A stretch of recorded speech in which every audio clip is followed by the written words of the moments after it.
मुझे आश्चर्य होता है। मैं कल समाजवादी पार्टी के अध्यक्ष श्री अखिलेश यादव जी का एक बयान पढ़ रहा था। वो कह रहे थे कि उनकी सरकार आएगी तो अयोध्या को धार्मिक नगरी बनाएगी। अरे आप क्या धार्मिक नगरी बनाएंगे? आपने तो अपना इतिहास देखिए, राम भक्तों पर गोली आप ही के लोगों ने चलाई थी, आप ही की सरकार ने चलाई थी, समाजवादी पार्टी की सरकार ने। आज जब राम भक्तों के परिश्रम और पुरुषार्थ से प्रधानमंत्री मोदी जी के नेतृत्व में अयोध्या अब त्रेता युग का स्मरण करा रही है, तो आपके मुंह में भी पानी आने लग गया है। अरे भूल जाओ, आपने तो थानों में और जेलों में कृष्ण जन्माष्टमी के आयोजन को भी रोक दिया था, कांवड़ यात्रा पे प्रतिबंध लगा दिया था। जो आज जब हमारे जनप्रतिनिधि कह रहे थे ना कि हाथरस में 22 से ज्यादा मंदिरों का सुंदरीकरण हुआ, क्या ये समाजवादी पार्टी के समय में संभव था? क्या उनके समय में नहीं था, क्योंकि उस समय ये पैसा कब्रिस्तान की बाउंड्री वाल के लिए जाता था और वही तो हमने मंदिरों की तरफ डाइवर्ट किया है।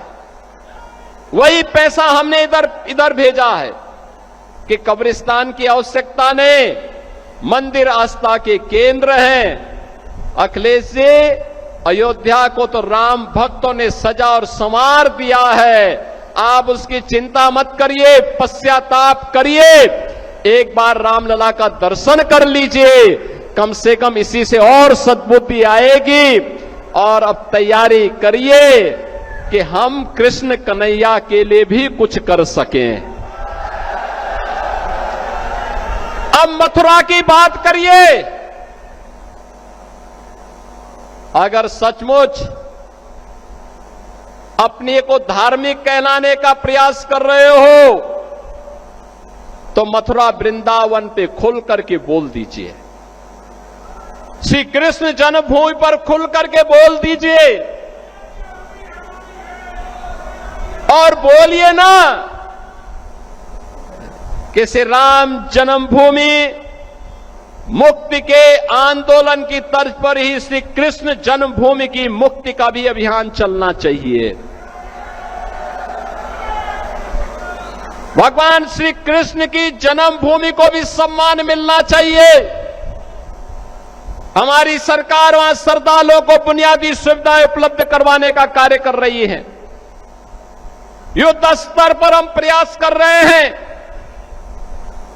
लेकिन आप में हिम्मत नहीं, क्योंकि आप तो मुल्ला और मौलवियों के सामने घुटने टेकने के सिवाय आपके पास कोई ऐसा एजेंडा नहीं जो प्रदेश के विकास के लिए हो, अयोध्या, मथुरा या काशी के उत्थान के लिए हो, उनकी पहचान को, पौराणिक पहचान को बनाए रखने के लिए हो।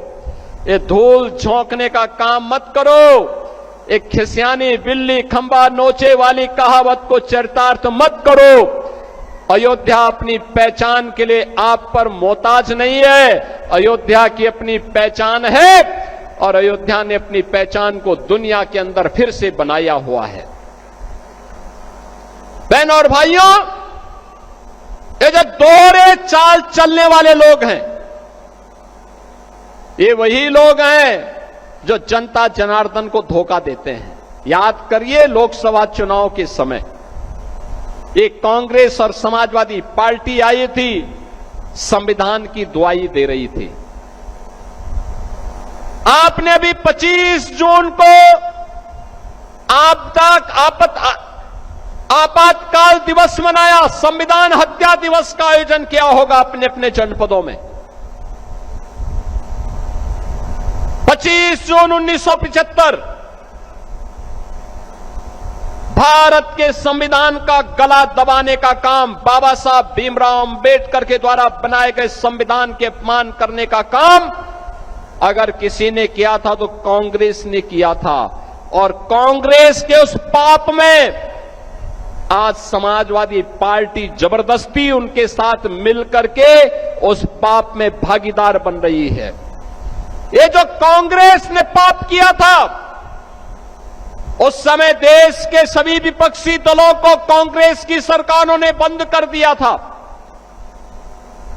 चाहे वह जयप्रकाश नारायण जी रहे हो, चाहे वह राजनारायण जी रहे हो, सरदेय अटल बिहारी वाजपेयी जी,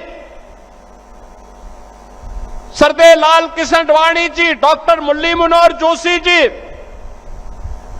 जितने वरिष्ठ नेता थे उनमें मुलायम सिंह यादव जी भी थे, श्री लालू प्रसाद यादव जी भी थे, कल्याण सिंह जी भी थे। ये सभी नेताओं को उठा करके बंद कर दिया गया था, जेल के अंदर बंद हो गए थे, तत्कालीन सरकार ने बंद कर दिया था। कहीं ये लोग संविधान के खिलाफ कांग्रेस के द्वारा किए गए इस कृत्य के खिलाफ सड़कों पर जनता जनार्दन के साथ उतर न जाए, इसलिए इनको बंद कर दिया गया। 1 लाख से अधिक गिरफ्तारियां किए थे कांग्रेस के लोग। और जिस मुलायम सिंह यादव को, समाजवादी पार्टी के नेता को तत्कालीन कांग्रेस सरकार ने अपमानित किया था, जेल के अंदर बंद किया था, उसी समाजवादी पार्टी आज कांग्रेस का शागिर्द बन करके उनके सामने घुटने टेक करके मुलायम सिंह की विरासत को भी अपमानित करने का काम कर रही है। अरे इसके बारे में सोचो, बाबा साहब भीमराव अंबेडकर के सपने को चकनाचूर करने का काम किसी ने किया? कांग्रेस और समाजवादी पार्टी ने किया। ये लोग हमेशा यही करते रहे हैं,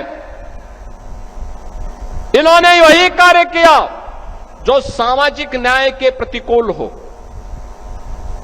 अंबेडकर जी के नाम पर बने हुए मेडिकल कॉलेज का नाम बदल दिया, सामाजिक न्याय के पुरोधाओं का अपमान करना ये लोग अपना जन्मसिद्ध अधिकार समझते हैं। समाजवादी पार्टी में विकास का मतलब केवल एक गांव सिपाही में विकास माना जाता था, और डबल इंजन के भारतीय जनता पार्टी की सरकार में विकास का मतलब उत्तर प्रदेश की 25 करोड़ जनता का विकास। उसमें हाथरस भी है, कासगंज भी है, एटा भी है, अलीगढ़ भी है, मथुरा भी है, फिरोजाबाद भी है, मैनपुरी भी है, आगरा भी है, इटावा भी है। हमारे लिए 75 जनपदों की सभी 350 तहसील और 25 करोड़ की आबादी का विकास ही हमारे लिए उत्तर प्रदेश का विकास है।